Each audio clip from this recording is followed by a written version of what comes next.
परमेश्वराला प्रार्थना केली की देवा तुम्ही आता निजधामाला जात आहात आणि तुम्ही निजधामाला गेल्याच्या नंतर आम्हाला टाकून जाताय, अशा प्रकारे जीवनभर तुम्ही आमची संगत केलेली आहे आणि आता का सोडून जाताय अशी प्रार्थना केल्याच्या नंतर भगवंत कळवळाला, भगवंताच्या हृदयात दया आली आणि उद्धवाला देवानं बोलायला सुरुवात केली.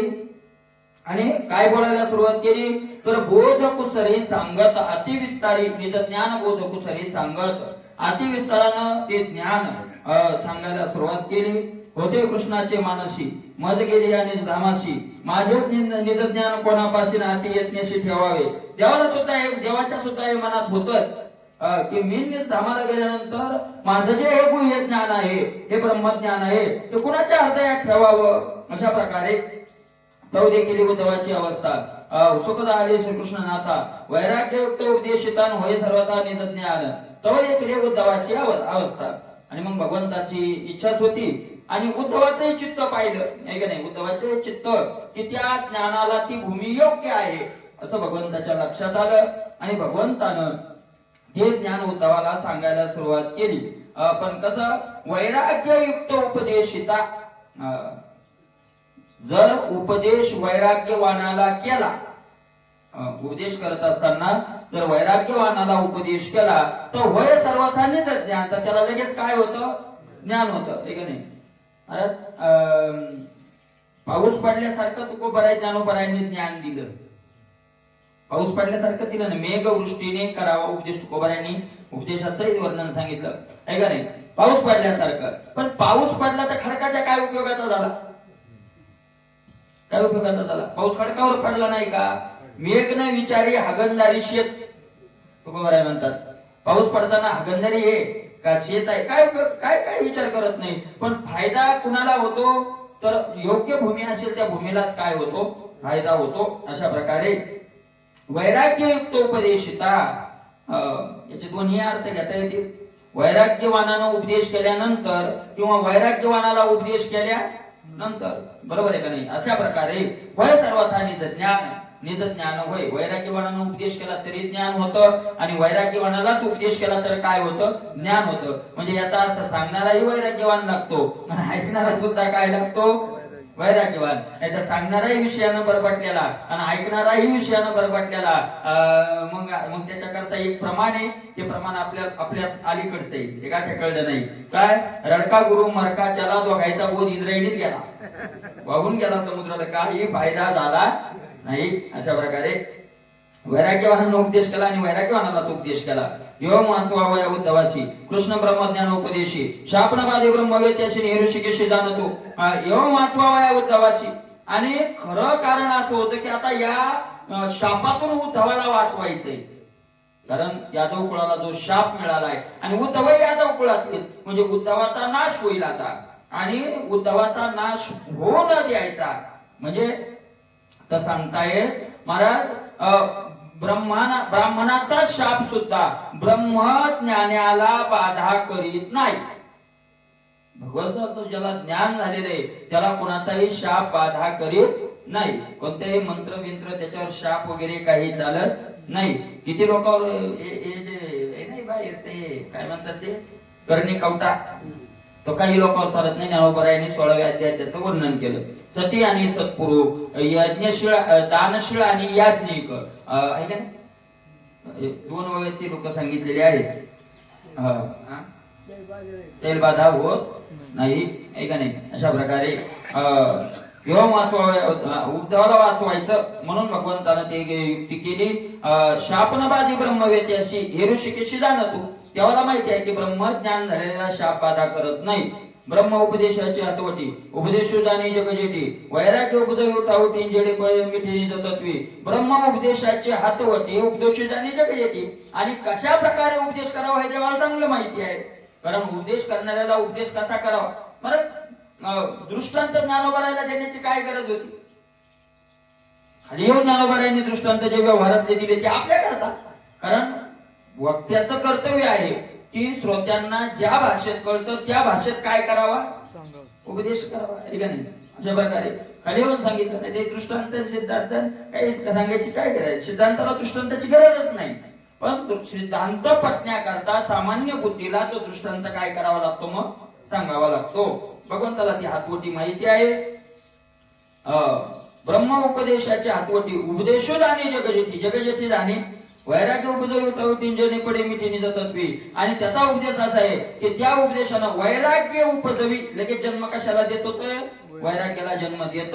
आणि वैराग्य काय करतं, जेने पडे मिठीने तत्वी, आपल्या मूळ स्वरूपाला आणि आलिंगन दिल्या जातं. नवता वैराग्य दारून उपदेश केला तो वृत्तादान, हे श्रीकृष्णचे जाणे कोण वैराग्य विंदान बोलतो. नव्हे वैराग्य दारून, महाराज जर वैराग्य नसेल तर जो उपदेश वक्त्यानं केला तो मिथ्याच आहे. तो काय करतो, मिथ्या जातो, काही फायदा होत नाही. वृथा दान, वांजेच्या मैथुना परी गेले वाया, बांधिल्याचे जाया झाले पीक, तुकोबराय म्हणतात. कसं दोन दृष्टांत एका प्रमाणात तुकोबरायांनी ती दिलेली आहे. तसं ते काय जातं, वृथा जातं, त्यातून काही फळ मिळत नाही. नवता वैराग्य दारून उपदेश केला तो, हे श्रीकृष्णाचे जाणे कोण, हे कोणाला कळतं, कृष्णाला कळतं. आणि मग असं वैराग्यवान जाणून ते बोलायला लागले. पहिले उद्धवाच्या बोलाशी अनुमोदन दे ऋषिकेशी, त्याने अन्वय सावकाशी ज्ञान वैराग्य त्याशी बोलतो. पहिलं उद्धवाच्या बोलण्याला होकार दिला देवानं, काय हरकत नाही उद्धवा, तू म्हणतोय ते बरोबर आहे आणि मी तुला आता असं सोडणार नाही, वारेवर आहे का नाही, सोडून देणार नाही. आणि मग असं उद्धवाला बोलून भगवंतानं आता ज्ञान वैराग्य त्याशी बोलतो, ज्ञान आणि वैराग्य सांगायला सुरुवात केली. जो वेदाचा वेदवक्ता, जो ज्ञानियाचा ज्ञानदाता, तो श्रीकृष्ण म्हणे भाग्यवंताला ऐके निज भक्ता उद्धवा. कोण आहे सांगणारा कोण आहे, तर जो वेदांचा वेदवक्ता, वेद ही दयाचे निश्वासी जन्मलेगा वेदराशी. ज्ञानेश्वरी पहिला अध्याय. हा वेदार्थ सागर दयानिद्रित, तो सोय सर्वेश रूप प्रत्यक्ष. अशा प्रकारे हा वेदार्थ सागर दयानिद्रिताचा गुरु भरला, तो झोपण्यात त्याच्यातून वेद झाला. अशा प्रकारे असा वेदाचा वक्ता असलेला ज्ञानियांचा ज्ञानदाता, ज्ञानी लोकांना हे ज्ञानाचं काय करणारा, दान करणारा, तो श्रीकृष्ण म्हणे भाग्यवंता. उद्धवाला काय म्हणला, तो देव भाग्यवंता. देवानं भाग्यवान म्हणावं. ऐके निज भक्ता उद्धवा, हे माझ्या भक्ता उद्धवा भाग्यवंता, ऐक बाबा तू जे तो बोलिलाशी भावयुक्त, ते वचन तुझे सत्य सत्य, याचे माझे मनोगतन जाण निश्चित निर्धारी. उद्धवा तू बोलला तेच मला बोलायचंय, हेच माझं म्हणणं आहे की तुला असं आज्ञाने सोडून जाणार नाही, हे जाऊ नये देवानं, असं जे तुला वाटतंय आणि मलाही वाटतंय की याला आज्ञाने सोडून जाऊ नये. अशा प्रकारे माझी अवस्था दाश्वनेला ब्रह्मादि देवा सकाळा येत आले होते मिळून मिळान लोकपाळा समवेत. माझी अवस्था काय सांगू तुला उद्धवा, सगळे ब्रह्मादिक देव इथं काय होईल आले होते, आपण बघितलं मागच्या अध्यायात, सगळे आले होते, देवाची स्तुती वगैरे केली. येऊन माझी घेतली भेटी, अपेक्षा जे होती पोटी, कुशली माझ्या प्रयाणाची गोटी, जेणे तुझ मोठी अवस्था. आणि देवांनी काय केलं, माझ्या प्रयाण काळ, तेव्हा तुम्ही कधी येणार वगैरे, आपण हा विषय झालेला आहे. तेव्हा तुम्ही कधी येणार आहे का नाही. आम्ही इंद्रही म्हणाला आम्ही स्वर्गात वाट पाहतो, ब्रह्मदेवही म्हणाले आम्ही ब्रह्मलोकात वाट पाहलोय, तुमच्या स्वागताला आम्ही तयार आहोत. अशा प्रकारे त्यांनी माझी प्रार्थना केली. म्या वेगी यावे वैकुंठा, हे समजताशी उत्कंठा, आधी करून निळकंठा सुरवरिष्ठा झालेशे. आणि मी आता लवकर वैकुंठाला राहिली का, येऊन माझी घेतली भेटी, अपेक्षा होती जे पोटी, कुशली माझ्या प्रयाणाची कोटी झाली होती. म्या वेगी यावे वैकुंठा, हे समजताशी वैकुंठा, आधी करून निळकंठा सुरवरिष्ठा झालेशी. आणि म्या वैकुंठाला यावं. अशा प्रकारे सगळ्यात जास्त कोणाची इच्छा आहे, भगवान शंकराची. निळकंठा, ज्यांचा कंठ काय आहे, निळा आहे. अशा प्रकारे निळकंठ असलेले भगवान शंकर, सगळ्या देवात वरिष्ठ असलेले भगवान शंकर, त्यांना ती जास्त अपेक्षा आहे. ज्या लागी ब्रह्मेनी प्रार्थिले, ते देव कार्य म्या संपादिले, अवतार नटनाट्य धरले ज्येष्ठत्व दिले बळीभद्रा. देवानी माझी ज्या कार्याकरता प्रार्थना केली होती, काय कार्य होतं देवांचं, पृथ्वीवरील दैत्य मातरे ते फारगार आणि सुरवर संभाळले. मी आलो अवताराला, अवतार घेतला, नटासारखं नाटक केलं आणि नाटक करून जे कार्य होतं ते सगळं काय केलं, पूर्ण केलं. आणि महाराज बळीभद्रा ज्येष्ठत्व दिले. शेष महाराजाला काय दिलं, बलराम दादा म्हणून मोठा पद दिलं, मोठा भाऊ म्हणून ज्येष्ठ कनिष्ठ भावना दोघा माझे नाही जाणा कृष्ण आणि संकर्षणाने एकात्मता निजांशे. खरं असं आहे आमच्याकडे लहान मोठेपणा नाही. अरे ज्या ज्या वेळेला बलराम दादा मोठे होते आणि बलराम दादाला वचन सुद्धा दिलेलं होतं काय पाळीन मी आज्ञा तुझी बारे आता तो वडील होई बा सर्वज्ञा पाळीन मी आज्ञा तुझी बारे. अरे बलराम दादा आज्ञाही सोडायची कृष्णानं पाळली नाही असं बलराम दादालाही वाटलं नाही आणि पाळली एकही नाही आणि बलराम शेवट कोणी जर बलराम दादाला बुद्धिमान म्हणलं ना बलराम दादा तुम्ही आज्ञा केली आणि कृष्णाने पाळली नाही आणि तो तरी काय करेल प्रसंगच तसा नव्हता. दादा म्हणायचे पाळली नाही का त्यानं माझी आज्ञा पाळली पण तो काय करेल सुभद्रेनं हुकवलं अशा प्रकारे आणि याने एकही पाळलेली नाही आणि एकही मोडलेली नाही. खेळतो येण्याची ते काय करेल खेळतो येण्याची खेळावा. भगवंताला जिथं आज्ञा मोडताच येत नव्हती तिथं मग युक्ती केली दुराविला सखा बळीभद्र एक नाही नसायची बबरू पांडवा पारिखा दुराविला सखा याला दादा तीर्थयात्रेला काढू तिथं दादा आता इथं जमणार नाही शेवटी अशा प्रकारे अरे पण आम्ही दोन नाही तर देव म्हणतात आणि महाराज दोन नसताना एक आहोत अशा प्रकारे आम्ही अंश रूपानं काय आहोत एकच आहोत. उरले असे आमचे कुळ शाप निर्दग्ध केवळ अनन्य विग्रह सकळम कलह मूळ नाशेल. आणि आता आमचं कुळ उरले बलराम दादा आमचं तर काही विशेष नाही पण कुळ राहिलं आणि ते आता शापानं काय होऊन जाईल दग्ध होऊन जाईल जळून जाईल नाश होईल त्यांचा आणि कलह मूळ आणि मूळ कुठं उठल तिथं त्याच्यात भांडणं लागतील. अशा प्रकारे भूमी मागोनी समुद्रापाशी म्यार चिरे द्वारकेशी मज गेली आणि धामाशी तो 7व्या दिवशी बुडविले. भगवान सांगितलं अरे ज्या वेळेला मथुरेत होते देव मथुरेचा राजा कोण होता उग्रसेन. देव राजा झाले नाही उग्रसेनालाच कंसाच्या बापाला बंदिवासातून काढलं राजा केलं आनंदाने चाललं होतं संकट आलं एका बाजूनं जरासंध आला एका बाजूनं तो काल येऊन आला. मग देवाने विचार केला की आता काय करावं समुद्राकडे जागा मागितली समुद्राकडं काही दिवसात भाडे तत्वावर भाड्यानं जागा मागितली समुद्र नाही दिली. आणि मग तिथं भगवंतानं काय केलं आपली नगरी रचली. ती नगरी केवढी होती आताच्या विज्ञानानं ते भागवत म्हणते ते आपल्याला पटत नाही आपल्या विज्ञानाचं लगेच पटतं. तुम्ही बघितलं का नाही मला माहित नाही आजही काय आहे युट्यूबला ते नगरी होती तर तिची जी भिंत आहे वैज्ञानिकांच्या मतानुसार ती टीम खाली गेली खाली जाऊन त्यांनी त्यांचा शोध घेतला आणि ते जशाच तसं वर्णन जसं ग्रंथात आहे तसे दगड खाली त्यांना ते सगळं मिळालं आहे का नाही. तर तो गावकूस असतो गावकूस तो गावकूस 700 किलोमीटरचा आहे.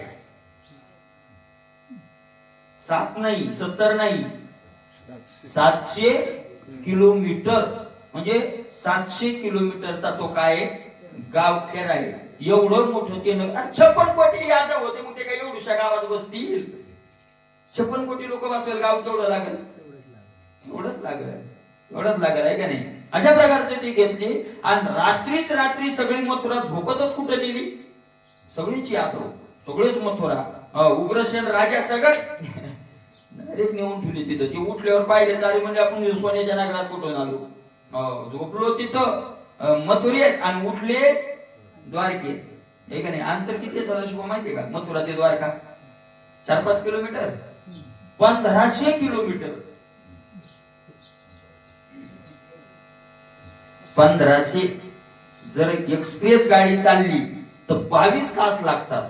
एक्सप्रेस गाडी जर रेल्वे चालली मग ते डुबुक तिला किती लागते तिलाच माहित पण एक्सप्रेस जर गाडी चालली तर किती तास लागतात 22 तास जायला. आणि गाडीने एसटी बिस्टीने जर आपल्या लक्झरीने यानं गेलं तर कमीत कमी 35 ते 40 तास लागतात. ट्रेननं 22 तास लागतात. अशा प्रकारचं एवढं अंतर आहे तिथून ते नेले. आता ते भाडे तत्वाचा ते करार संपला. मग आजपासून 7व्या दिवसाला समुद्र काय करेल द्वारका सगळी बुडवून टाकेल आणि हे सगळे यादव मरून जातील. म्हणजे द्वारकाही शिल्लक राहणार नाही आणि यादव हे शिल्लक राहणार नाही असं भगवंतानं सांगितलं. भूमी मागोनी समुद्रापाशी म्या रचिले द्वारकेशी, म्या समुद्राशी भूमी मागोनी द्वारकेशी रचिले. मज गेली आणि धामाशी तो 7व्या दिवशी बुडवी. आणि मी आता धामाला गेल्यावर 7व्या दिवशी समुद्र तो द्वारकेला काय करेल, बुडवून टाकेल. उरले असे आमचे कुळ, शाप निर्दग्ध केवळ, अनन्य विग्रह सकळं कलह मूळ नाशेल. आणि उरले आता आमचं कुळ जे उरलं शापन दग्ध होईल आणि सगळा कलहानं ते नाश होईल. झाली आहे ना. ऐके उद्धवा हित गोष्टी, म्या सांडली आहे हे सृष्टी, थोडियाची काळा पाठी नष्ट दृष्टी जन होती. आणि ऐक उद्धवा हे हिताची गोष्ट सांगतो, म्या सांडली आहे हे सृष्टी, म्या काय केलं ही सृष्टी पूर्ती सोडून दिली, अवतार संपवला. थोडियाची काळा पाठी, थोड्याच काळात नष्ट दृष्टी जन होती. दुष्ट लोक होतील, नष्ट लोक होतील, पापी लोक काय होतील, वाढतील. अधर्म वाढेल प्रबळ, लोक होतील नष्ट अमंगळ. ते अमंगळतेचे मूळ ऐक समूळ सांगे. लोक काय होतील, अधर्म वाढेल. मला देवाला जाऊन किती दिवस झाले, आता किती दिवस झाले, 5000 वर्ष. द्वापाराच्या शेवटी देव गेली, कली लगे कली लागतच होता. पांडव गेले त्यावेळेला तर कली लागलाच होता. कली आपण नेहमी कथा ऐकतो की धर्मराजा कलीलाच घाबरून काय म्हणले, आता इथून आपल्याला जायचं, बरोबर आहे का नाही. म्हणून परीक्षितीला राजा करून दिलं आणि धर्मराजा पांडवनी धामाला निघून गेले. आणि परीक्षिती राजा झाल्यावर आपलं राज्य कसं आहे, फिरायला निघायला तर कधी पाहिला. सुरुवातीला राजा झाला होता नेमका तो, अशा प्रकारे कली लागला होता लगेच, हे का नाही. भगवंत अगोदर गेले थोडे, हे का नाही. जास्तीत जास्त कली लागायला 2-3 महिने बाकी होते असं काहीतरी आहे. त्याच्यात थोडं काहीच मध्ये जास्त 2 महिने 3 महिने होते, काही पण 2-3 महिन्याचा कालावधी होता. आणि मग 5000, आता कलीला किती झाले, 5000 वर्ष, 5122-23 वर्ष झाली, हे का नाही. 5000 वर्ष झाले आणि 4,32,000 वर्षाचा कलियुग आहे. 4,32,000. मग 4,32,000 5000 म्हणजे सुरुवातच कलियुगाची. किती नष्ट व्हायला लागले, किती दुष्ट व्हायला लागले. अशा प्रकारे अधर्म वाढेल प्रबळ, बलवान अधर्म वाढेल, आहे का नाही. अधर्माला बळ वाढेल त्याचं, म्हणजे अधर्म करणाऱ्याला काय करतील लोक, सहकार्य करतील. अशा प्रकारे लोक होतील नष्ट अमंगळ, नष्ट होतील अमंगळ होतील, मंगलता राहणार नाही. मंगलम भगवान विष्णू मंगलम गरुडध्वज. मंगल मंगल आपण लिहितो शुभ मंगल, लिहिलेलं असतं मंगल आणि त्याच्या पाठीमागे सगळं अमंगल. कशात मंगलता राहिली, तोच मंगलता राहिलेली नाही. आणि एवढंच नाही तर मंगलतेचं साधन म्हणून जे केल्या जातं त्याच्यात काय गोष्टी, आता हा मंगलता किती अमंगलता आहे महाराज, खूप अमंगलता आहे. लोक होतील नष्ट अमंगळ, अमंगल होतील. ते मंगळतेचे मूळ ऐकच मूळ सांगेल. मग ते महाराज अमंगलता कशामुळे येईल, त्या अमंगलतेचं मूळ कशात येईल, कशामुळे अमंगलता येते ते सांगतोय. मद नांदता ही सृष्टी, कली उघडणं शक्य दृष्टी, मद गेली या पाठी तो उठा उठी उठेल. मी येतोपर्यंत कलियुग वर पाहणार नाही, त्याचं कार्य तो सुरू करणार नाही. पण मी गेल्याबरोबर तो काय करेल, लेकर घरात चांगलं करायचे, माणूस बसेल असला, बाहेर बसेल असू द्या तरी म्हातारा बाहेर भेट जर असली तर म्हातारा बाहेर एकदम पाहते, गेलं रे म्हातारा, गेलं का लगेच म्हातारा गेलं की डांगडू चालू. त्याच्यावर कलियुग मी आहे तोपर्यंत वर पाहणार नाही. पण मी गेलो रे गेलो ते उठा उठी उठेल, उशीर लागू देणार नाही. राजकाळ काय होईल तो उठेल. कलिवाडीला अति विषम, ब्राह्मण सांडितील स्वधर्म, स्वभावे नावडे दान धर्म क्रिया कर्म दंभार्थ.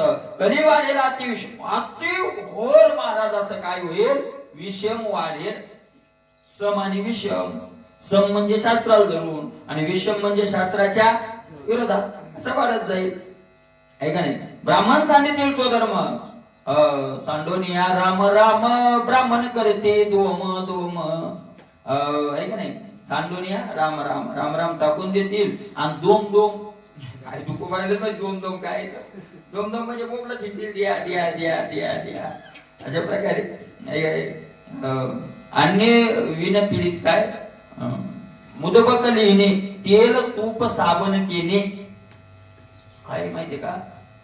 अभंग शिकत कोबरायचा कलियुगाचं तो वर्णन करणारा काय आहे? अभंग आहे. तर त्याच्यात मला याच्यामुळे सांगायचं ते की मुदबक लिहिणे, तेल तूप साबण केणे, अशा प्रकारे त्याच्यात प्रमाण आलेलं आहे. तर मग त्याचा काय अर्थ आहे? मुदबक हाती होणं दावी ती बेना करती लेकीची धारणा, ऐशे धर्म झाले कली पुण्यरंक पाप बळी, सांडिले आचार द्विज चहार झाले चोर. आचार सांडिले, द्विज आचार सांडिले, चहार झाले चोर झाले. ब्राह्मण लोक चहारही करायला लागले आणि चोऱ्याही करायला लागले. सांडिले आचार द्विज चहार झाले चोर. तर इथून वैश्य शूद्राधिक इथपर्यंत म्हणजे 1 2 3 4 5 6 चरणात ब्राह्मणाचं वर्णन येते. कुठून? सांडिले आचार द्विज चहार झाले चोर, बैसोनी तक्ता अन्य विन पीडिती लोका, मुदबक लिहिणे, तेल तूप साबण केणे, निचाचे चाकर चुकलिया खाती मार, राजा प्रजा पिल्ली क्षेत्री दुश्चिताची तोडी. इथपर्यंत ब्राह्मणाचं वर्णन. आणि मग तिथून वैश्य शूद्राधिक येतो सहज विचलो. तिथून मग वैश्य शूद्राचं तर सांगायचंच काम नाही. तर या 5 चरणात 6 चरणात मला त्या ब्राह्मणाचं वर्णन आहे. तर त्यात एक लिहिलेलं आहे मुदबक लिहिणे, तेल तूप साबण केणे. याचा काही लक्षातच येत नव्हतं. जो अर्थ केला याच्यात भागवत आपल्या गाथ्यात, सार्थ गाथ्यात, तर त्याच्यात असा अर्थ केलेला आहे मुदबक लिहिणे, तेल तूप साबण केले. तर आपण किराणा आणलेला घरी आणल्यावर लिहून होती. तेल तूप साबण, मुदबक म्हणजे वही, आणि तेल तूप साबण केली, केली म्हणजे माल, आणि मग ते घरी आल्यावर लिहून होती. असा अर्थ केला. तर ते पटत नव्हतं तेवढं. पण एक दिवस भक्तमाल कथा राजेंद्रदासजींची ऐकत असताना त्यांनी मत्स्य पुराणातला श्लोक सांगितला. मत्स्य पुराण तुकोबाराजे म्हणतात ना, वेदाचा तो अर्थ माशीचा ठावा. मत्स्य पुराण त्यांनी सांगितलं. त्यांनी तो श्लोक या अर्थाचा आहे. त्यांनी सांगितलं ब्राह्मण लोक, त्या श्लोकाचा अर्थ असा आहे की ब्राह्मण लोक किराणा दुकान टाकतील आणि किराणा दुकान टाकून त्याच्यातून माल येऊन ठेवतील. कोण किती नेलं, कोण किती नेलं, कोण किती नेलं. अरे ब्राह्मणाचा धंदा नाही तो. काय तुकोबारायची दृष्टी आहे महाराज. काय म्हणून एकदा सातारकराचं कीर्तन होतं पैठण मध्ये, आणि तो म्हणे ज्ञानेश्वरी सांगायला कोणताच ग्रंथ पाहायची गरज नाही, ना विचारसागर ना काही पाहायची गरज. अरे ज्ञानेश्वरी काही कोणता विचारसागर न शिकता काय करू शकतो माणूस सांगू शकतो. तिकून होतं वक्ते बाबाचं कीर्तन चालू, आणि वक्ते बाबाचं कीर्तन चालू होतं. महाराज वक्ते बाबाचं कीर्तन, पापा देती अनुमोदन करीती हेळण संताचे. आणि कशामुळे होईल सगळं? नेताचे चाकर चुकलिया खाती मार, असत्याशी रिजले जन. पापा देते अनुमोदन, निचाचे चाकर चुकलिया खाती मार, निचाचे चाकर. अशा प्रकारे खूप अशा होईल. ब्राह्मण सांडतील स्वधर्म, स्वधर्म ब्राह्मण सांडतील. ब्राह्मणाचा 6 कर्म येतं. यजन, याजन, अध्ययन, अध्यापन, दान आणि प्रतिग्रह. ते करावे ते 6 धर्म, ते करत नाही. अशा प्रकारे कलिवाडीला ते विषम.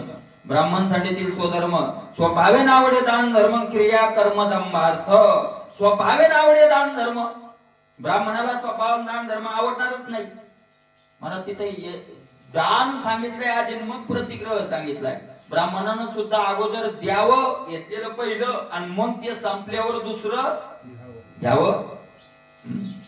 अशा प्रकारे क्रिया कर्म दंभार्थ. आणि क्रिया करतील, कर्मही करतील, पण दंभ म्हणून, दंभार्थ दंभ म्हणून करतील. अशा प्रकारे जे खरे आत्मे येतात आजही आहेत, पण त्यांचं कोणी ऐकत, आपणही त्यांना किंमत देत नाही. रायगावचे बिचारे बाबा कडक बोलतात, तर कोणी म्हणते गेले गेले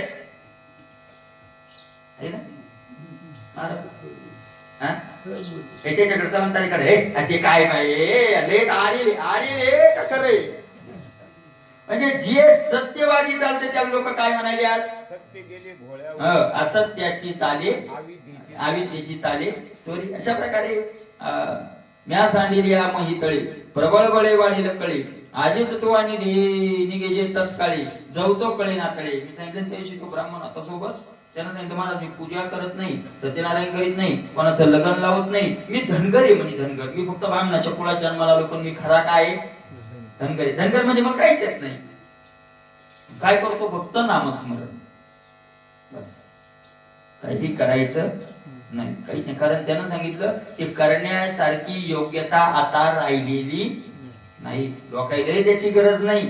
आणि मग आपण जर लोकांनाच गरज नाही तर आपण कुठं मांडणार आहे आपलं दुकान? त्याच्यापेक्षा आपलं नामस्मरण केलेलं बरं. अशा प्रकारे आहे. प्रबळ वाढे बळे वाढेल कळी बलवान कली उपाडेल आजीच तुवानी विजय तत्कालीन जवतो कळी ना कळी उद्दवात निघ लवकर धडधडोनी वैलानी. जोपर्यंत कळी घालणार नाही तोपर्यंत कळी आतळेल जेव्हा जनी धर्म वाढेल तेव्हा कुविद्येच्या उठते आव्हान सैंगर हवा निंदेच्या. कळी आतळेल जेव्हा तेव्हा कळी या लोकांना आकळेल, आपली मिठी मारेल. काय घडेल? अधर्म जनी अधर्म वाढेल. जगात काय वाढेल? अधर्म. धर्म नाहीसा होईल, अधर्म वाढेल. कुविद्येच्या उठते लोकांची हाव कशात उठेल? विद्या घेण्यात होईल, पण सद्विद्या नाही, कुविद्या. कुविद्या एक भगवंताची विद्या सोडून बाकी सगळ्या काय आहेत मग? आज मान कोणाले महाराज? गाथा ज्ञानेश्वरी ते पाठ केलेल्या मान आहे का? इंजिनियर झालेल्या मान आहे? ती कुविद्या आहे. ती नसावी असं नाही, पण हे असेल तर तिला महत्व आहे. पण लोकांचं आता हे नकोच आहे. काय करायचं? कीर्तनात सुद्धा कुविद्येला महत्व आहे का विद्येला महत्व आहे? कुविद्येलाच महत्व आहे का नाही? आपल्या घरी जे चालतं ते तिथं चाललं की मग माणसाला काय येतो? आनंद येतो. कुविद्येच्या उठती हवा. काही लोक महाराज लोक म्हणतात चांगले चांगले विद्वान आहे, बाकी विद्वान. महाराज तुमच्या इथे ज्ञानेश्वरी व्याकरणाची भागवतून गात आणि चालतोच कसं? कारण आता हे कोणाला लागत नाही. डॉक्टर बाबांनी ते एक दिवस खेद व्यक्त केला की नाद भागवत संप्रदायातून गेलं नाही ना. डॉक्टर बाबांनी यांनी खेद व्यक्त केलेला आहे तो अण्णांनी पवार जगन्नाथांना त्यांनी सांगितलं नाद भागवत आता याच्यातच सांगितलं होतं आळंदी यात्रेत. नाद भागवत आता संप्रदायातून काय झाले गेलंच, ते विसरलं. बऱ्याच लोकांना ते म्हणले महाराज लोकांना माहित नाही की नाद भागवत नावाचा एक ग्रंथ आहे. हे सामान्याला सोडा, पण महाराजालाही माहित नाही. त्याच कोणाच्याच नाही.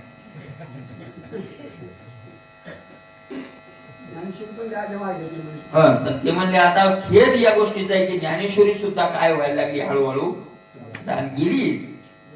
पारायण कुठं कुठं आता व्हायला थोडे सप्त्यात होतात पारायण, पण प्रवचन तर काय झाले आता हे झालं सुरू.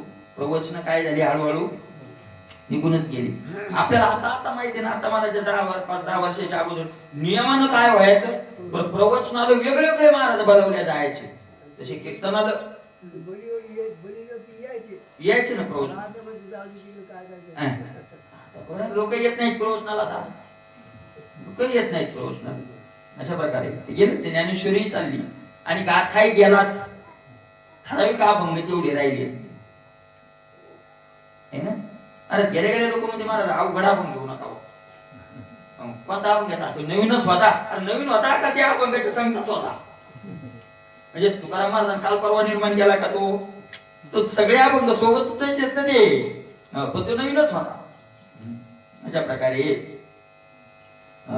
नलवे स्वार्थाची कवडी त्याला याचा कीर्तन होतं तिकडं चिखली तालुक्यात. गेलो, पहिला दिवस होता. अरे ते भजनी आले, चांगले गायक होते, चांगले पटवले. म्हणजे महाराज पहिल्या दिवशी आपण कोणता घेता? म्हणजे तुमच्या कोणता पाठ आहे? म्हणजे आमच्या टीचर करू लागली नेमका आमच्या पाठ कोणता आहे. म्हणलं सुंदर ध्यान पाठ आहे का? म्हणजे हो. म्हणून सुंदर ध्यान घेऊ.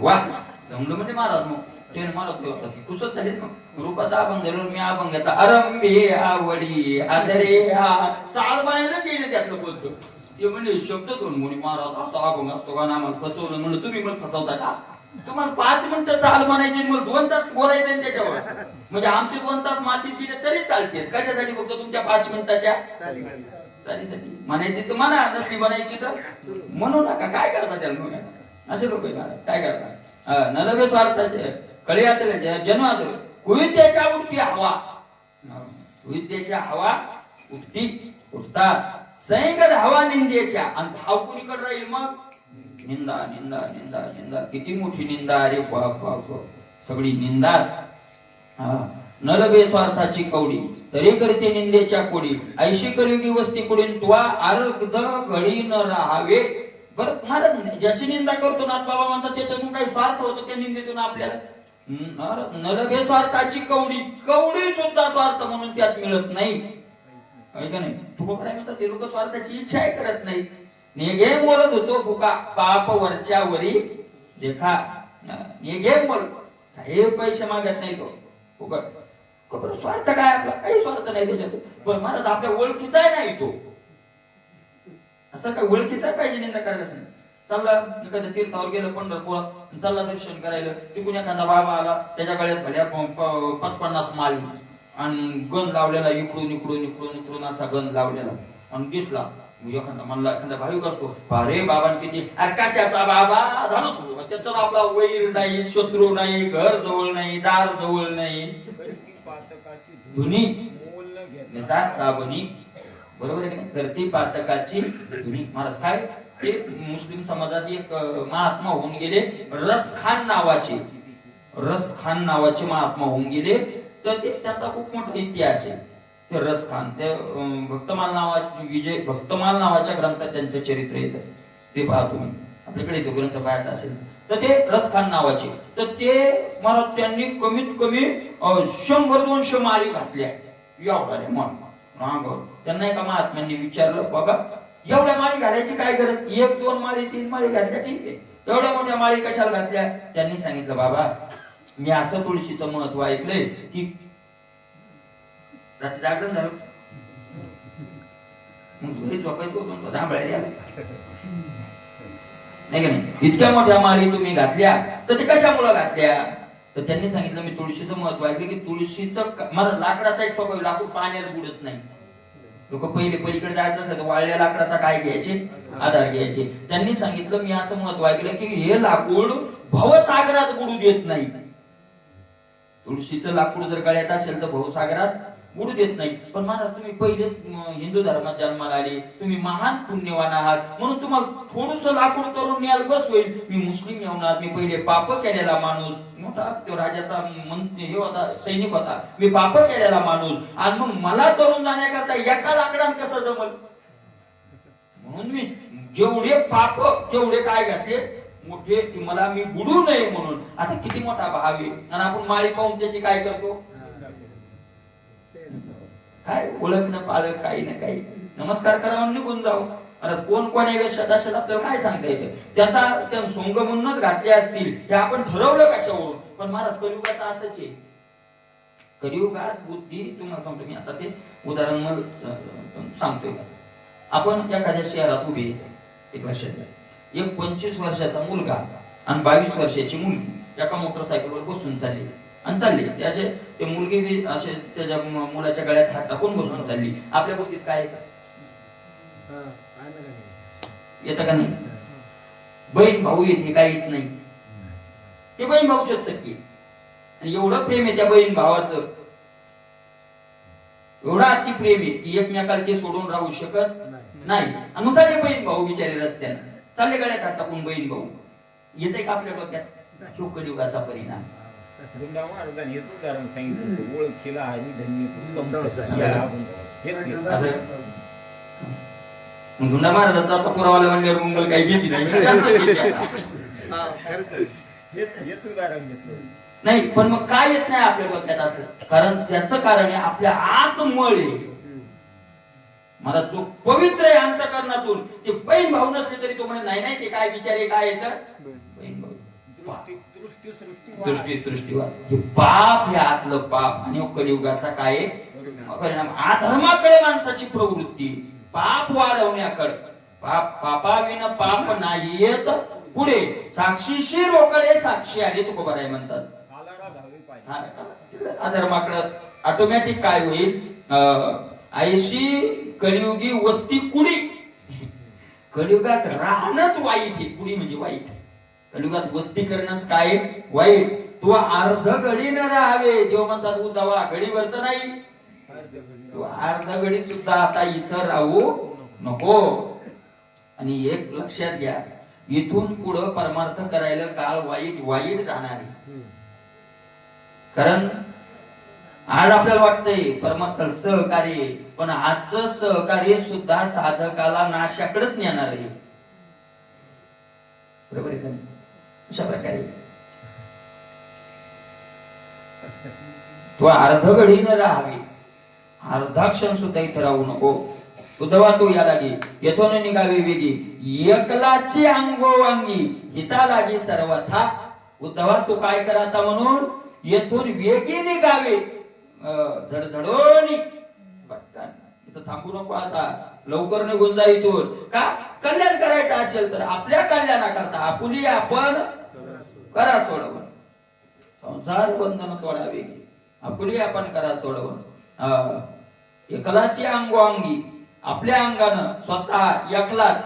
हिता लागी सर्वथा, एकटाच नाही, तुला कोणी इथं सहकार्य करणार नाही. धनधान्य समृद्धीशी सांडावे स्वजन गोत्रदासी, भ्राता दुहिता निज गमगिनीशी, स्त्री पुत्राशी त्याजावे.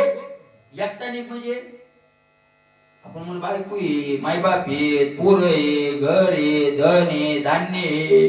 नाथ महाराज सांगतात धन धान्य समृद्धीशी. कशा कशाला टाकून दे? धन टाकून दे, धान्य आता सोयाबीनचं धान्य आलंय ना, ते पोते टाकून जायचं. धन टाकून दे, धान्य टाकून दे. पण पहिली श्रीमंती खूप आहे आमची बापदाद्याची, समृद्धीशी.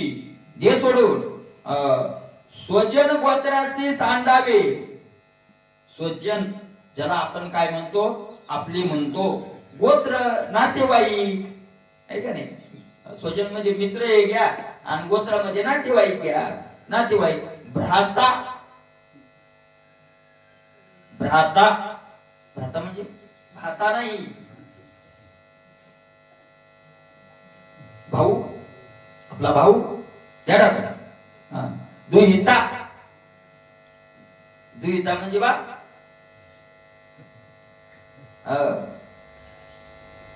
निज गमगिनीसी म्हणजे पत्नी,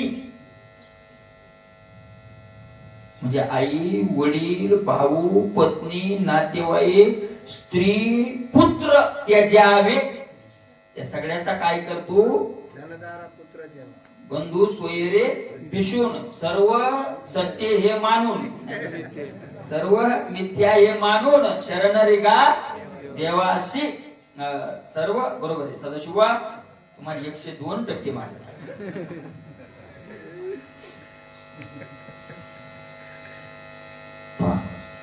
पुन्हा त्याच्यात पुन्हा सांगितलं पुढच्या होईल बरं का. या सगळ्याचा त्याग केला. स्नेह ठेवून घरदारी, अंगे तू जरी निघालाशी बाहेरी, तरी तो त्यागोची कठीण भारी अनर्थकारी होईल. बरं का सोडून बायको लेकरदार आणि प्रेमाचा घरी दोर बांधून ठेवला. तिकडे गेलं तर कोणाचं ध्यान आलंय? मग 8 वाजता फोन, वर्ग उठला का नाही रे? त्याला पोहे दिले का रे? त्याला भूक लागती रे? अरे तू गेलाच कशाला रे? काय फायदा आहे जाऊ? काय फायदा आहे? कशा करता जायचं? काय फायदा? काय फायदा नाही. स्नेह ठेवणी घरीदारी, अंगे तू जरी निघालाशी बाहेर, शरीरात तू कुठं निघाला बाहेर जरी गेला, तरी तो त्यागच तुला वज होईल. त्या त्यागात मला भारी त्याग होईल, तो त्यागाचाच वज होईल. का? तिकडे गेल्यावर मन लागणार नाही. कायच मन लागत? अनर्थकारी. त्याचा फायदा तर होणार नाही, पण त्या त्यागातून काय होईल? अनर्थ होईल. आधी समोर स्नेह सांडावा, पाठी अभिमानू ही दावडावा, वासना चटाचूट मुंडावा, मग सांडावा आश्रम. महाराज काय करावं? घरी साधन करावं अगोदर. कशाचं? प्रेम सोडायचं. हे साधन घरी करावं, त्यांच्यात राहून करावं. त्यांच्यात राहून करावं. आणि कसं साधन करावं? आपलं कोणीच नाही, आपलं कोणीच नाही, हे आपलं नाही, हे काय आपलं नाही, ते आपलं नाही, असं सारखं त्याचं चिंतन करणं, याचं नाव साधन करणं. साधन करणं म्हणजे नुसतं गुळगुळा वाजती टाळण धन धना नादर साळ वाजून साधन नाही. हे साधनच आहे, पण यथार्थ हे साधन त्या साधनाचं सहकार्य आहे. भजन करणं हे साधन आहे, पण हे साधन प्रेम तोडणाऱ्या साधनाला सहकार्य करणारं बाह्य साधन आहे. हे मुख्य साधन नाही, हे अंगी साधन नाही, हे अंग स्वरूप साधन आहे. अंग शरीर अंग असतं आणि शरीर काय असतं? अंगी असतं. अंगी करता अंग असतं, आहे का नाही? शरीरा करता शर्ट आहे का शर्टा करता शरीर आहे? तसं संसाराचं प्रेम तोडण्यासाठी भजन आहे, भजनासाठी भजन नाही. आणि भजनानं जर प्रेम तुटलं नसेल तर तुकोबाराय म्हणतात मग भजन ते वंगळवाने, ते भजन वंगळवाने नरका जाणे ते चुके ना. प्रेम तुटायला पाहिजे, प्रेम भजनच त्याच्यासाठी आहे. आपलं तर भजनानं प्रेम काय होतं? संसाराचं कमी होत नाही महाराज, ही यथार्थात आहे. आपला कमीपणा आपण स्पष्ट करायलाच पाहिजे की आपलं प्रेम वाढतं घरादाराशी. भजनानं काय होतं? वाढतं. नाही तर मग तो त्यागच काय होईल? तुला नाश करायला कारणीभूत होईल. नाश करायला म्हटले नाथ महाराजांना, अनर्थ म्हटले, नाश करायला कारणीभूत होईल. आधी समोर स्नेह सांडावा, पाठी अभिमानही दावडावा. अगोदर सगळ्यातलं प्रेम काय करावं? तोडावं. घर सोडायच्या अगोदर प्रेम तोडावं, मग अभिमानही दंडावा. मग अभिमानाला दंड द्यावा, म्हणजे देहाचा अभिमान सुद्धा ठेवू. प्रेमानंद बाबाकडे एक माणूस आला होता, त्याने घेतला संन्यास. लेकर बाळ होती घरी आणि आता म्हातारपणी घेतला संन्यास आणि रोडू लागला. म्हणे महाराज मला गुरु संन्यास घेतला म्हणे, पण मग घरच्याचीच आठवणी येईल.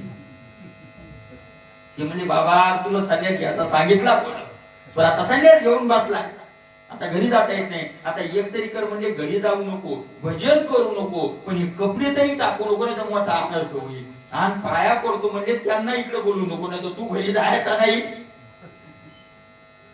आधीच त्यांनी काय होते, एखाद्या वेळेला वैराग्यवानांची संगत केली की तात्काळ वैराग्य उठतं आणि मग ते तात्कालिक वैराग्य क्रिया करायला लावतं, पण मग ते नंतर ढिलं पडत जातं, वातावरण निघून जातं आणि मग निघून की त्याच्यामुळं मला अगोदर ते सगळं तोडावं. या अधिकाचा अभिमानही झाला. वासना जटाजूट मुंडावा आणि मग चेप्टी हाणावी निघायच्या अगोदर. जटाजूट चेप्पी हाणावी, पण कशाची चेप्पी हाणावी? वासना, वासनी काय आशेची पिपोळी करी आधी आशेची हाण काही ठेवू नको ते मुंडावा. मन मग सांडावा आश्रम. वासनेचे मूळ छेदिल्या वाचुनी तरलो शिकोनी न म्हणती नसना. तुकोबाराय म्हणतात जोवरी या तुम्हा मागीलाची आस होऊ नका. मदसवे आता येऊ नका कोणी सासूर वाशिनी बाईयांनो. नसा हवे तुम्हा या जनाची कूट बोलती ओखट वाईट ते. तुम्ही आमच्या काय नादी लागू नका. तुका म्हणे काय वायावीन हिंद पतीना गोविंद गुणी नाही.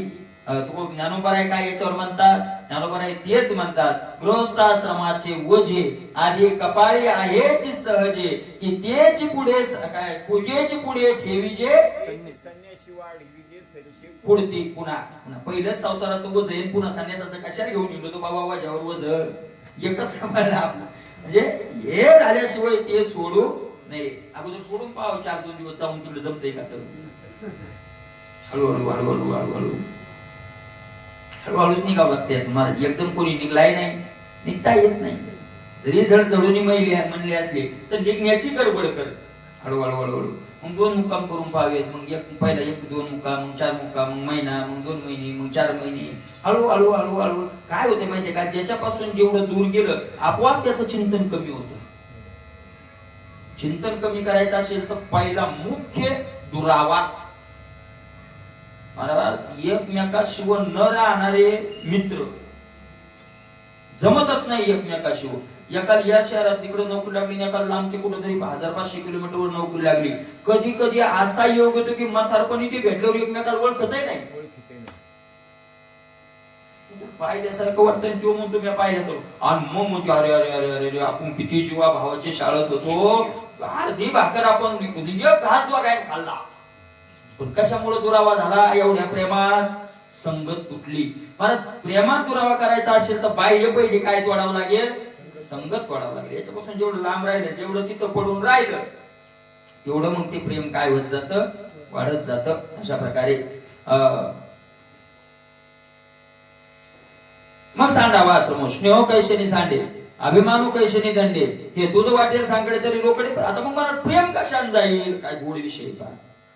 आणि गोड विषय नाही, साधकाचा दिवा सूर्य या प्रकाशानं साधकानं जर गेला तर निश्चित तो मूळ स्वरूपाला गेल्याशिवाय राहणार नाही.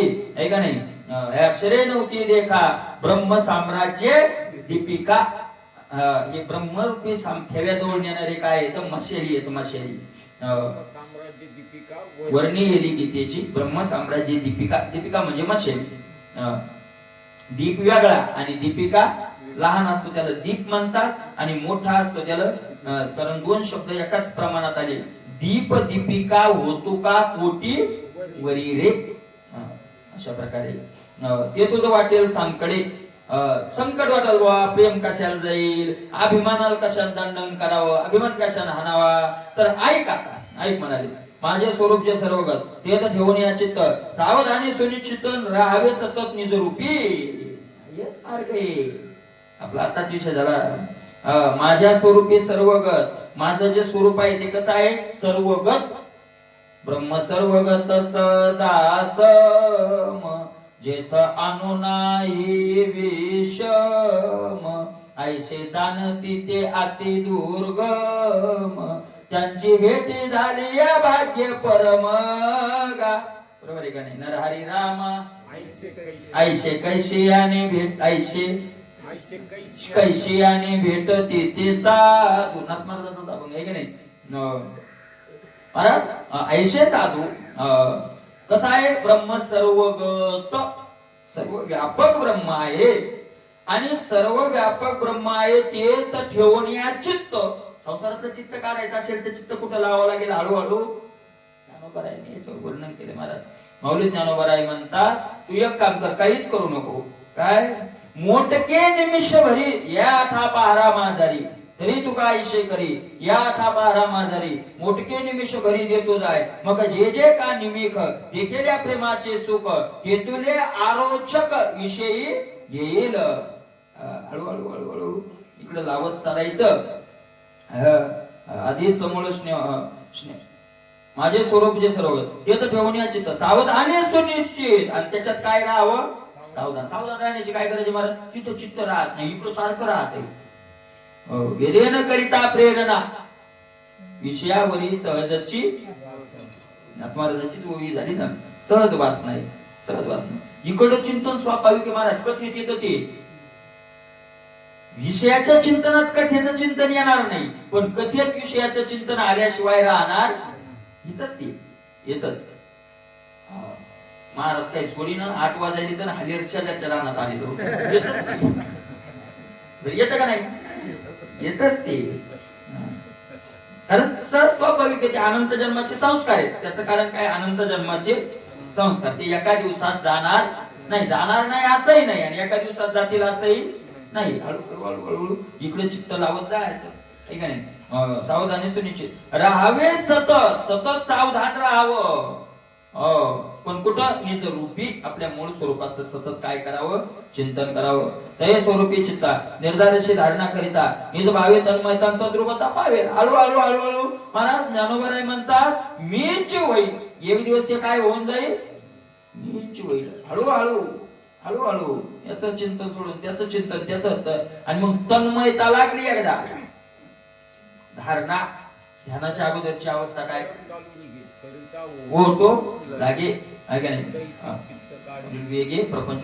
मग पुणे उनी जैसे शेषी बिंब दिशे दिशे हरपत आवशे नाहीची होय तैसे भोगातून निघता चित्त मज माझी रिगता मग हळूहळू पंडू सुता मीच होई हळूहळू पंडू सुता हळूहळू पंडू सुता हळूहळू हे कशा करताय या ओव्या महाराज काय या ओव्या काय ज्ञानोबरायची 12व्या अध्यायातली ओवी भक्ताची लक्षण सांगितली आहे ना आणि भक्ताची लक्षणं सांगून झाल्यावर ज्ञानोबरायची एक ओवी 12वा अध्याय पाठ करा ओवी म्हणजे मला आठवण म्हणून विचारू ती ओवी आहे की हे अमृत धर्मी ऐकोनी करती प्रतीती गम्मी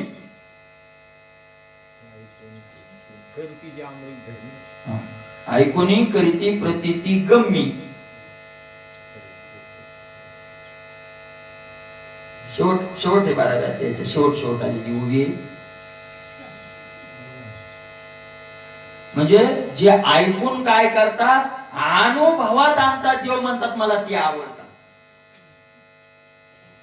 हे ऐकून भक्ताचे लक्षण जे काय करतात अनुभव म्हणजे नुसतं सांगतात असं नाही सांगून म्हणजे लोकांना सांगून असं हे करतात असंही नाही तर ते काय करतात अनुभवात आणतात आणि अनुभवात आणून जे असं त्याचा अनुष्ठान करतात ते हे गोष्टी रम्य अमृत धारा धर्मे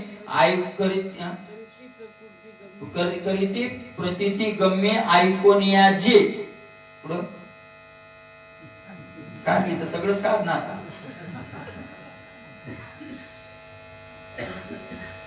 तर पुढची ओवी महत्वाची तैसेची श्रद्धेचे आणि आदरे जयाचे ठाई विस्तारे जीवी जया धारे जे अनुष्ठिती जीवी जया धारे जे अनुष्ठिती आणि मग महाराज अशा प्रकारे पुढे त्याचं बोलणे येतू धर्म्यामृतमिदम यथोक्तम परिउपासते या श्लोकावरच्या त्या काय येतं वव्य आहे अशा प्रकारे श्रद्धाना मत परमा भक्तास्तेवती मी प्रिय हा तो भक्त मला अति काय आहे प्रिय आहे पण ऐकोनी करती प्रतीती गम्य जे ते गम्य आणि मग ते मग तद्रूप आता पावेल आणि मग तो त्या रूपाला काय होईल प्राप्त होईल भृंगे जड किती मोड ध्याने तद्रूप होईल दृढ अभ्यास काही नाही अवघड जो अभ्यास गोड विषय केला अभ्यासाला काय अवघड नाही अभ्यासाशी काही सर्वता दुष्कर नाही याला की माझ्या ठाई अभ्यास अभ्यास म्हणजे काय आता भागवत ज्ञानेश्वरीच्या अभ्यासी नुसते नाही नाही आपण ज्ञानेश्वरी पाठ करायला लागलो पाठ करायची कशामुळे पाठ करायला अरे ज्ञानोबराय म्हणले याला की माझ्या ठाई अभ्यास मिळत या बाई या अभ्यासानं नाही तोच अभ्यास आत केल्यानं मिळ नाही तर बऱ्याच ज्ञानेश्वरींनी ज्ञानेश्वरी पाठ केली आणि ज्ञान गाडीवर मागून नाव लिहिले ज्ञानेश्वरी कंठस्थ आणि एवढा लौकिक वाढला की ती कंठस्थ राहिली नाही अरे ज्यांनी ज्ञानेश्वरी आता मी पाहिले तसे ज्ञानेश्वरी पाठ केलेले लोक येतो असे तुझा पाहिले असतील त्यांना गोव्याच नाही जात होता जिवंत ज्ञानेश्वरी पाठ ठेवण्याकरता सतत त्याचं काय करावं लागतं अरे 8 दिवस जर पारायण बंद पडलं ते प्रमाण आठवत नाही वावे आठवत नाही आहे का नाही कारण इकडे घुसलं की ते तिकडं लवकर निघू शकतो इकडे लवकर निघत नाही इकडे तिकडे काय होतं लवकर निघून जातात अशा प्रकारे अभ्यास आतून अभ्यास करावा लागतो आतून अभ्यास सारखं तत्चिंतनम तत्कथनम अन्योन्य तत् प्रबोधनम असं सारखं त्याचं चिंतन तेच चिंतन हे पुन्हा पुन्हा पुन्हा चित्ताला तयार करायचं आणि मला नाथ महाराज म्हणतात अभ्यासाने काय होणार नाही काय होणार नाही आहे का नाही अरे एक आळी जर भिंगुरटी होते तू काय म्हणे आळी जिवे नुरेची वेगळी जर वेगळी उरत नाही कशाने चिंतनानंच ते घडतं म्हणून काय कर भृंगी जड किती मूळ आहे का नाही ध्याने तद्रूपे होय दृढ एक किती भृंगी ध्याने होय मला भृंगी होते ते आहे का नाही अशा प्रकारे अभ्यासाने काय अभ्यासाचे काय अवघड नाही माझे स्वरूप ज्ञानगर त्याचा जीव सोयीचा ज्ञान या स्थिती करिता ध्यान सहजे दान तद्रूपता सहज माझ्या स्वरूपाचं ध्यान केलं की त्याला ती काय येते, तद्रुपता येते. तेच समसाम्य समस्त समत्व पावेल चित्त, तेने समभावे निषेधन तेथीचा तेथ राहावे. आणि मग असं काय होईल, माझ्या स्वरूपाशी एकदा का साम्य झालं रे झालं, तो समत्व पावेल, तो माझ्या बरोबरीचा होईल. मी आणि तो नाही, तुझा ज्ञानदेव आत्मा माझा असा होईल तो. आणि त्या समभावानं म्हणजे तिच्या तेथ राहावे. मग कुठं सोडूनही जाऊ नये.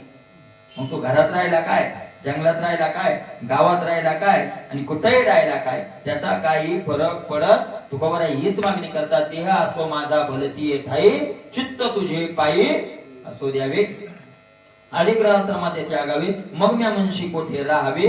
ऐशे मानशील सोपावे, देवीची परवे परियशी. आता तू म्हणशील की म्या घरदार टाकून द्यावं, मग राहाव कुठं बाहेर? काय आपल्याला काय मला आता बलवाजवर एक रात घर आहे तर किती 2-3 हजार रुपये लागायले म्हणे पडेल. एखाद्या आश्रमात राहतो तिथे कोणी फुकट राहू देत नाही. राहू देत फुकट आश्रमात, फुकट कोण नाही राहू देत. मला आश्रमात पळशी ठेवायची म्हणजे आधी 100 का आला, बरोबर आहे का नाही? 100 कमी झाले आता 100 कोणी घेईना आश्रमात सुद्धा. 100 बंद झाले. बर महाराज काय जाऊ दे आपला काय. लोकांना आश्रम बांधताना लोकांकडून पैसे गोळा करून घेताना काय म्हणले, कशासाठी आहे? बरं नका मग नका रिकाम्या लोकांना ठेवू, पण परमार्थिक साधन एखादा करायला. मला मी त्र्यंबकेश्वरला महिनाभर राहायचं एका आश्रमात गेलो. एवढा महात्मा म्हणून महाराष्ट्रभर त्याचं, मला लग्न नाही केलं त्या महात्म्यानं, महाराष्ट्रभर तो महात्मा म्हणून नाव सांगत नाही तुम्हाला का, महाराष्ट्रभर. आणि लोक पाय धुवून पाणी पितात. काय महात्मा आहे, अशा प्रकारचा आहे महात्मा. आपल्याला काय तिथे गेलो म्हणलं बाबा, तिथे एक सेवक होता म्हणलं, बाबा मला इथे राहायचं किती दिवस, महिनाभर. म्हणलं म्हणे परिक्रमा करायची महिनाभर. ठीक आहे. त्यांनी सांगितलं, मी बाबाला फोन लावतो. बाबाला फोन लावला, ते त्यांचं बोलणं झालं. त्यांनी सांगितलं मला हॉलमध्ये जर झोपायचं असेल तर 100 रुपये दिवस, आणि खोलीत जर झोपायचं असेल तर 500 रुपये दिवस, महिना नाही. म्हणजे 15,000 रुपये महिना. आणि त्या खोलीत सुद्धा आम्ही जर जास्त करता झाला तर आम्ही आमचे लोक काय करू, पुन्हा झोपू. पण मग मला हॉलमध्ये झोपू, आम्हाला काय अडचणी. समजू होता माणूस तिथे सोबत आलेला, तो म्हणे जाऊ द्या महाराज मी देतो 15,000. अरे मग तू 15 देतो पण काय दगड खाऊ चालली म्हणे, मेस लावून देतो. म्हणलं मग मेसचा खाऊन काय फायदा येतो का? म्हणलं तू शांत होईल. म्हणलं बाबा मी इथं झोपतो. पण म्हणजे महाराज इथं आता 4 सप्ते येतं, कारण श्रावण महिना होता, महिनाभर 4 सप्ते येतं. त्यांचं कीर्तन होस्तोर भजन होस्तोर झोपता येणार नाही, आणि काकड्याला उठावला.